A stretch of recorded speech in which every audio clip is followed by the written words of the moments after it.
Welcome to Ready Camp, June 24th, 2019, Wausau, Wisconsin. Let's check it out.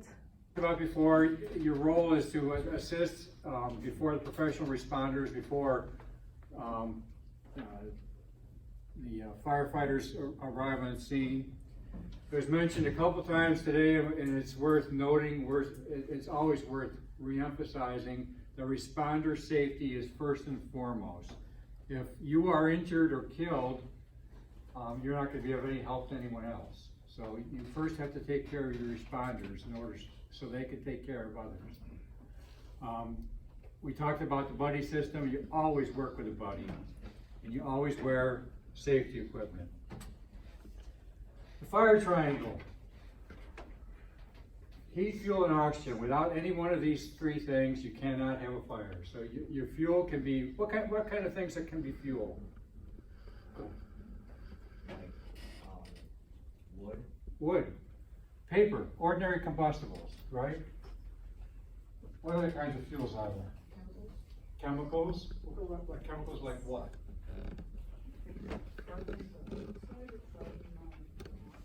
Yeah, or what's a fuel that you think of? Yeah, go ahead. Gasoline. Gasoline, diesel fuel, plastics, right? Paint. What other types of fuels are there? Hairspray.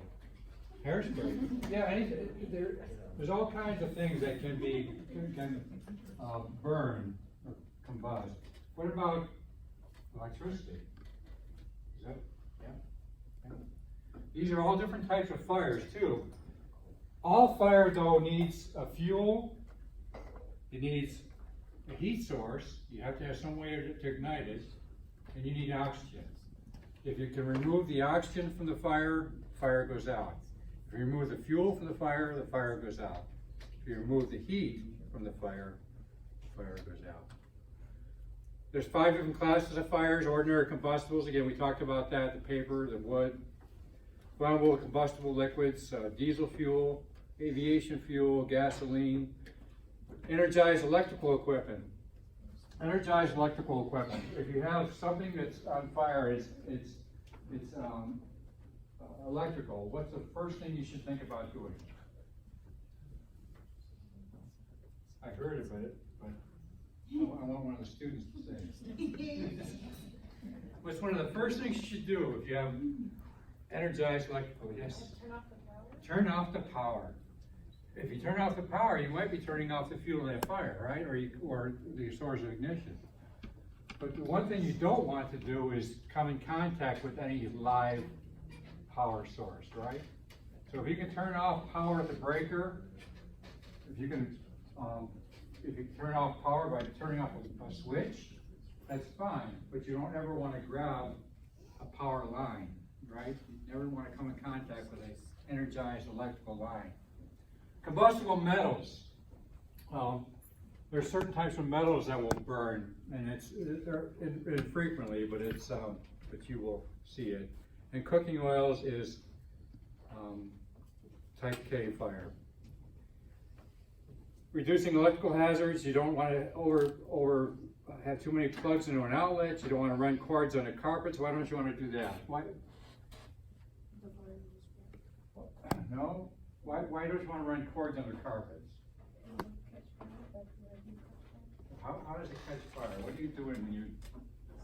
You're rubbing like just through the cords, and the cords are heating up. Yeah, but typically it's because you're wearing the protective outer coating of the cord, right? You're wearing it down so that you're fraying the cord, so it becomes, you then have a source of ignition against that carpet. Let's see. Some of the other things you want to be concerned about in your home, carbon monoxide detectors. Does everybody have a carbon monoxide detector? Yeah. Everybody have a fire alarm in their home? How often do you test those? How often should you test those? How often do they recommend you test those? Yeah, you should test them once a month, and you should change its batteries. How often? Every 6 months, very good.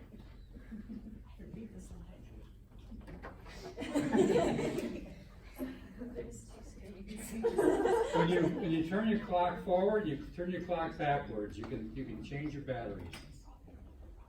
All right. We talked about these things covered these very briefly this morning, but I think these are important to remember, and we're going to be, in every session, we're going to be re-emphasizing these things. These are scene safety things. When you come up to an emergency scene, the first thing you want to do is gather facts. What do we mean by gathering facts? Figure out what's happening. Yeah, go ahead. What kind of fire it is? Yeah, it may not be, whatever the situation is, you're gonna ask the bystanders, you're gonna ask the people involved, what's going on here? You're going to do a quick survey of the scene. The next thing you're gonna do is assess the damage. If it's a tornado and there's structural damage, you're gonna take a look at the building to see what kind of damage there is to it. You're gonna consider your probabilities. What's the possibility that somebody's trapped inside this building?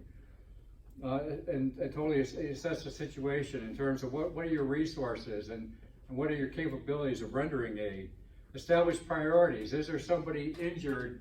Is there somebody inside screaming for help? Are there different life safety considerations? People that are injured and people that have died. So you establish priorities, you make the decisions, develop a plan of action, you take that action, and then you evaluate your progress. I grabbed the wrong slide because it was supposed to go right into teaching you how to do fire extinguishers. There we go, portable fire extinguishers. All right, so many of you have used the fire extinguisher, right? You've done the fire extinguisher training before. We're going to do it a little bit different this year. Okay, we don't have live fire this year. We have a very expensive prop to use to teach you how to use fire extinguishers. But those of you that have done, are advanced campers, what's the acronym for using a fire extinguisher? PASS. What's PASS stand for? Pull, aim, squeeze, sweep. Okay, why don't you tell me what that means? Pull what? Pull the pin. Pull the pin. Normally a fire extinguisher, it's hanging from the wall or in a cabinet or whatnot. It's going to have a band. It's going to be actually, the pin is going to be connected there with a plastic strip. This one's not, but you'll pull the pin. Whoa. Okay. What was the next one? Aim. Aim. What are you going to aim at? Aim towards the fire, not at anything else. Okay. What part of the fire? This Pardon? What, I heard it. what did you say? The base. Base. Aim at the base. Got it. Base of the flames. And why are you doing that? You know why? You're doing two things with that. You're smothering the fire. Yeah, you're smothering. You're separating the fuel from the oxygen, and you're cooling the fuel also, right? So we got P and A. What's the S? First S. Squeeze. Sweep. What does that mean? Squeeze. Squeeze. Yeah, squeeze. Squeeze. What are we squeezing? You're squeezing it over and hold the knot. Hold Yeah. Hold the nozzle. All right. You hold the end? No. Nope. Where do you hold it? Here? Yeah. Yep. Okay. It's good. You're gonna squeeze the two together. Yep. Okay. And the sweep is just you go back and forth gently. So it's not. That's the sweep, right? Yep. Sweeping at the base of the flames. All right. I know those. You did very well. Different types of fire extinguishers for different uses. We have water extinguishers. What would you use a water extinguisher on? Forest fires. I wouldn't do much on a forest fire, but it's a type of fuel though. Yeah, ordinary combustible, paper, right? Cardboard. You could use it on a forest fire, but you need a lot of fire extinguishers. Okay. Dry chemical. There's different types of dry chemical for different uses, but dry chemical is generally for your flammable liquids, combustible liquids, right? Carbon dioxide. What do you think carbon dioxide might be used for? Again, you can use carbon dioxide on combustible liquids. You can use it on energized electrical. especially extinguishers are typically your energized electrical and your combustible metal extinguishers. There's special extinguishers made for combustible metals. What don't you want to use water on? The water extinguisher. Any other fire? Okay, you use water. Go ahead. Like oil fires? Yeah, you don't want to use water on a fire involving combustible flammable liquid. Why? Just makes it bigger. Yeah, it's just all you're doing is spreading the fuel. You're really not doing anything to put that fire out. When you see a large petroleum farm fire or whatnot, there may be lobbing water on that fire, but for typically that water contains something else. It contains foam. The foam is being used to smother that fire. And the water actually is being used to cool the tanks, surrounding tanks and whatnot. But it takes an awful lot of water with foam in order to address a flammable liquids or combustible liquids fire. Again, pass, pull, aim, squeeze, and sweep. We talked about this. Your safety is a top priority.